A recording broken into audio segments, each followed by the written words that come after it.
వారణాసి గురించి చెప్పాలంటే చాలా చాలా ఉన్నాయి. కొన్ని చెప్తాను. ఇక్కడ చాలామంది తెలుగు వాళ్ళు వస్తారు. అక్కడ తెలుగు ఆశ్రమాలు కూడా ఉన్నాయి. అంటే ఏంటంటే ఓల్డ్ ఏజ్లో వస్తారన్నమాట. రిటైర్ అయ్యి వాళ్ళ లైఫ్లో వాళ్ళ పిల్లలు పెళ్ళి చేసి లైఫ్లో అన్నీ సెటిల్ అయిన తర్వాత లాస్ట్ స్టేజెస్లో ఉన్నప్పుడు చాలామంది వారణాసికి వచ్చి చనిపోవాలనుకుంటారు.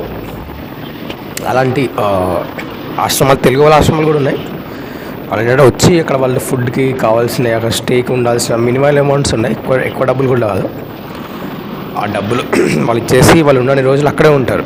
3 years 4 years అక్కడ ఉండి ఇంకా వాళ్ళు చివరి స్టేజెస్లో చనిపోయాక అక్కడ మెయింటైన్ చేసే వాళ్ళు ఎవరైతే ఉన్నారో వాళ్ళు వీళ్ళని తీసుకెళ్ళి అక్కడ మణికర్ణిక ఘాట్లో వాళ్ళని దహన సంస్కారాలు చేసిన తర్వాత యాషెస్ అన్నీ ఆటోమేటిక్గా అక్కడే గంగా ఘాట్లో, అంటే పక్కనే గంగా నది ఉంటుంది, దాంట్లో